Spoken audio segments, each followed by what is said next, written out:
आपका स्वागत है आपके अपने YouTube चैनल महाअध्ययन में। वीडियो को लाइक करें और आपने अगर अभी तक चैनल को सब्सक्राइब नहीं किया है तो जल्दी से कर दीजिए। आज हम करने जा रहे हैं हमारी 7th स्टैंडर्ड की साइंस की वर्कशीट जिसका नंबर है 18, डेट है 2 दिसंबर।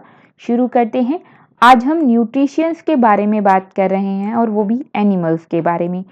हम ह्यूमन बींग्स के बारे में इस बारे में पहले काफ़ी सारी बात कर चुके हैं और साथ में हम डाइजेशन के बारे में भी बात करेंगे। अगर हम इस पिक्चर को देखते हैं तो पहली पिक्चर में हम देखते हैं एक गॉड ईटिंग कर रही है और वो भी लीव्स की, यानी कि पत्ते खा रही है। वहीं हम लॉयन की बात करें तो वो मीट को ईट कर रहा है, यानी मीट खा रहा है। वहीं हम अगर बात करते हैं इस क्रेन की, जिसे हम बगुला सारस नामों से जानते हैं, तो ये खा रहा है एक फिश। अब हम अगर ध्यान से देखें तो देखते हैं कि बकरी पौधे खा रही है, प्लांट खा रही है। वहीं पर लॉयन प्लांट खाने वाले जीवों को अक्सर खाता है, यानी कि वो मीट खा रहा है। और वहीं पर जो क्रेन है वो भी दूसरे जीवों को खा रहा है। तो अब बढ़ते हैं आगे। अगर ये यहाँ पर एक छोटी सी लड़की को देखें तो ये कुछ सोच रही है। देखें ये क्या सोच रही है। इसका पहला सवाल है, why do animals eat food? तो डेफिनेटली एनिमल्स फूड इसलिए लेते हैं जिसलिए हम लेते हैं, यानी कि ह्यूमन बींग्स लेते हैं। मतलब ये कि animal eat for growth and survival. उन्हें जिंदा रहने के लिए और बढ़ने के लिए, दोनों के लिए फूड की जरूरत है, ग्रोथ एंड सर्वाइवल। अब अगर वहीं पर मैं दूसरे प्रश्न की बात करूं, उसके मन में दूसरा सवाल ये आ रहा है, how do they get their food? तो हमने इन पिक्चर्स में यही तो देखा कि उन्हें उनका फूड कैसे मिलता है। तो इसका जवाब है, animal gate their food directly और इनडायरेक्टली फ्रॉम प्लांट। अब आप कहेंगे कि जब हमने गॉड को देखा तो वो डायरेक्टली प्लांट को खा रही है, ये बात तो हमें समझ में आई, लेकिन इस इनडायरेक्टली का क्या मतलब है? और हम लॉयन को देखते हैं तो वो तो प्लांट नहीं खा रहा, वो तो मीट खा रहा है। और वहीं पर हमने क्रेन की बात की तो वो दोनों तरह की चीजें खाता है। तो इस बात का क्या मतलब है? इनडायरेक्टली प्लांट का मतलब, और animals gate their food from plant, तो ये इनडायरेक्टली और प्लांट का क्या मतलब है? तो चलिए देखते हैं वर्कशीट के अगले हिस्से में इस सवाल का जवाब। एनिमल जब अपना फूड डायरेक्ट प्लांट से ले लेते हैं, सीधा सीधा प्लांट को ईट कर लेते हैं, तब उसे हम कहते हैं डायरेक्टली, और साथ में हर्बीवर्स। और जो प्लांट को खाने वाले एनिमल्स को खा लेते हैं तो हम कहेंगे वो इनडायरेक्टली प्लांट्स पर डिपेंड करते हैं। क्यों? क्योंकि अगर हम बात करें एक लॉयन की, लॉयन को खाने के लिए बकरी चाहिए।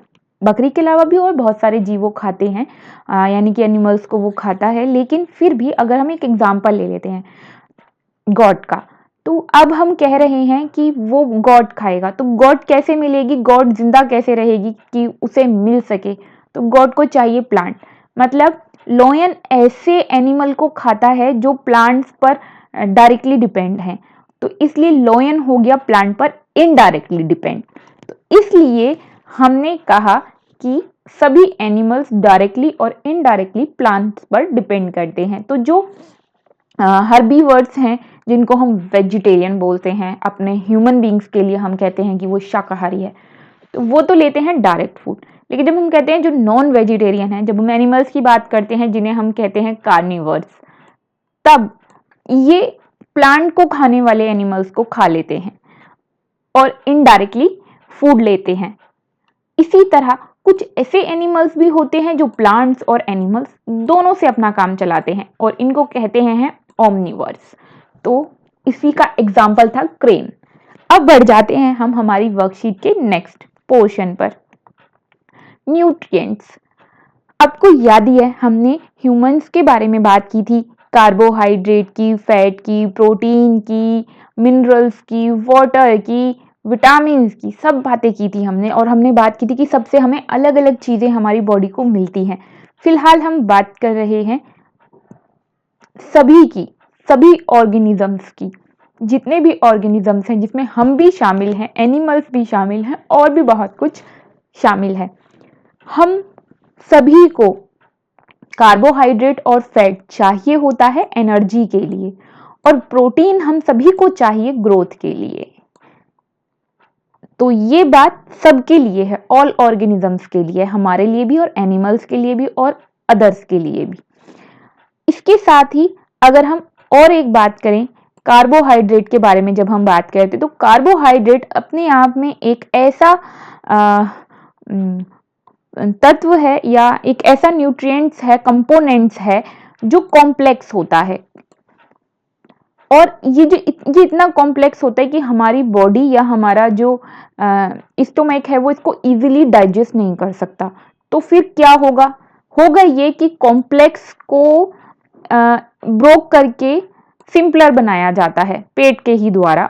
हमारे अंदर पूरी प्रोसेस होता है, जिस प्रोसेस के अंदर complex substance broken down into simpler substances, तो ये सिंपलर सब्सटेंसेस में चेंज हो जाता है। ये जो प्रोसेस है जिसमें ये कॉम्प्लेक्स सब्सटेंसेस सिंपलर सब्सटेंसेस में चेंज होते हैं, इसे हम बोलते हैं डाइजेशन।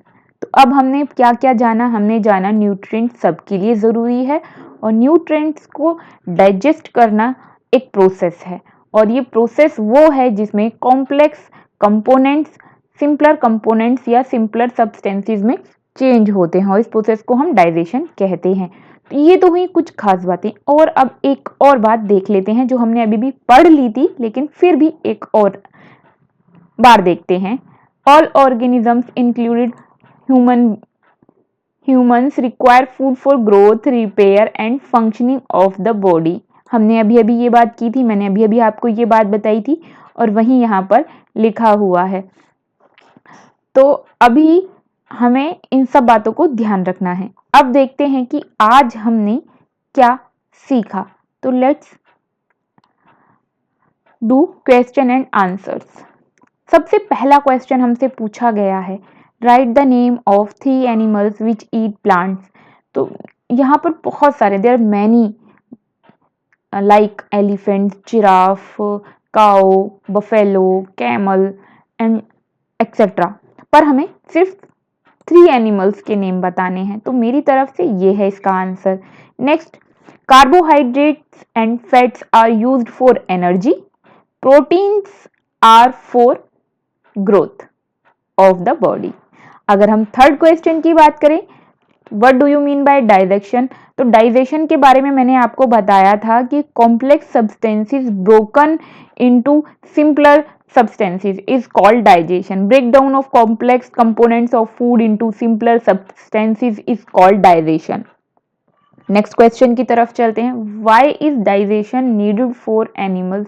Because हम सभी को न्यूट्रिएंट्स चाहिए। उसमें अगर हम कार्बोहाइड्रेट्स की बात करते हैं तो वह एक हम बात करें कॉम्प्लेक्स कंपोनेंट है, कॉम्प्लेक्स सब्सटेंसेस है, उसको सिंपलर बनना कंपल्शन है। वो सिंपलर बनेगा, सिंपलर सब्सटेंसेस में चेंज होगा, तो एक पूरा प्रोसेस होता है, और यही प्रोसेस डाइजेशन है, यानी कि यही डाइजेशन की नीड है। तो मेरी तरफ से इसका आंसर है ये, because complex foods can not be used by body directly, so they are broken down into simpler substances और डाइजेशन। तो ये थी हमारी आज की वर्कशीट। महाअध्ययन की तरफ से आपको ये वर्कशीट आपके होमवर्क के लिए यूजफुल प्रूफ हुई होगी। आई थिंक आपको समझ में भी आ गई होगी।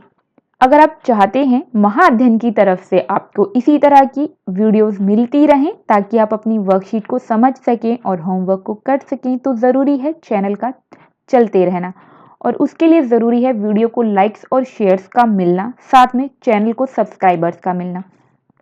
तो फटाफट से वीडियो को लाइक और शेयर कर दीजिए। साथ में अगर आपने अभी तक सब्सक्राइब नहीं किया है तो आपकी वीडियो के ठीक नीचे रेड कलर से लिखा हुआ है सब्सक्राइब, क्लिक कर दीजिए। कलर चेंज हो जाएगा और अब लिखा होगा वहां पर सब्सक्राइब।